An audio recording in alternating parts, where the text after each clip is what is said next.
Nasal polyps, மூக்கில் சதை வளர்ந்துருக்கா அவங்களுக்கு, மூக்கு அடைச்ச மாதிரி இருக்குது, மூக்கு ஒரு சைடில் வந்து சதை வளர்ந்துருக்கிறது நல்லா தெரியுது, மூக்கில் வந்து சுவாசம் ஒரு சைடில் தான் அந்த நாஸ்ட்ரலில் சுவாசம் வருது, ஒரு சைடு அடைச்ச மாதிரியே இருக்குது.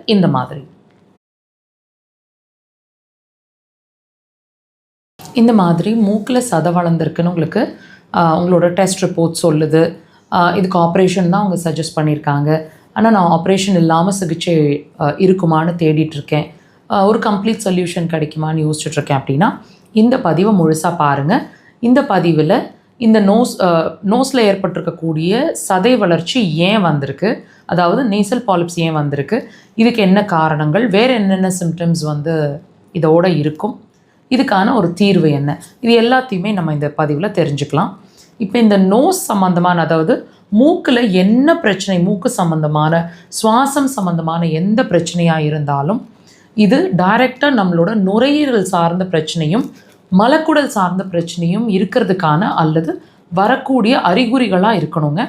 இதோட என்னென்ன சிம்டம்ஸ் இருக்கும்னு கேட்டிங்கன்னா, ப்ரீத்திங் டிஃபிகல்ட்டிஸ், மூச்சு அடிக்கடி வாங்குற மாதிரி இருக்கிறது, பெருமூச்சு எடுக்கிற மாதிரி இருக்கிறது, நைட்டில் கொரட்டைகள் இருக்கிற மாதிரி இருக்கிறது, த்ரோட்டில் இரிட்டேஷன், த்ரோட் வாய்ஸ் மாறிடுற மாதிரி இருக்கிறது, காதோட தொண்டைகள் சேர்ந்து அப்பப்போ வலிச்சுட்டே இருக்கிற மாதிரி இருக்கிறது, இன்ஃபெக்ஷன் ஆகிடுற மாதிரி இருக்கிறது, நெஞ்சு பகுதியில் முதுகு பகுதியில் கேஸ் பிடிக்கிற மாதிரி இருக்கிறது, காரம் வந்து எப்பவுமே அதிகமாக யூஷுவலாக இருக்கிறத விட அதிகமாக காரம் விரும்பி சாப்பிட்ற மாதிரி இருக்கிறது. அது மட்டும் இல்லைங்க, பிடிவாதமாக அவங்களோட கேரக்டர் வந்து எக்ஸ்ட்ரீம் பிடிவாத குணமாக இருந்துகிட்ருக்கோம்.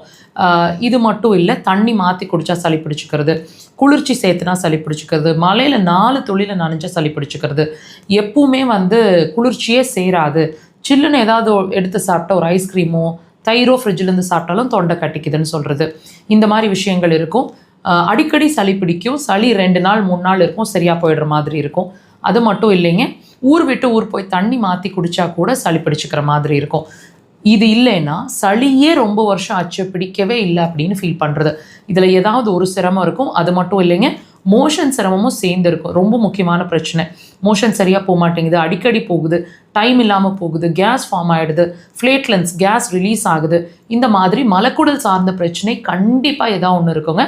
ட்ரீட்மெண்ட்டை இந்த பிரச்சனைக்கு சரி பண்ணணும்னு நினச்சிங்கன்னா அக்குபஞ்சர் ஒரு சிறந்த தீர்வாக இருக்கும். டெஃபினட்டாக ட்ரை பண்ணுங்கள்.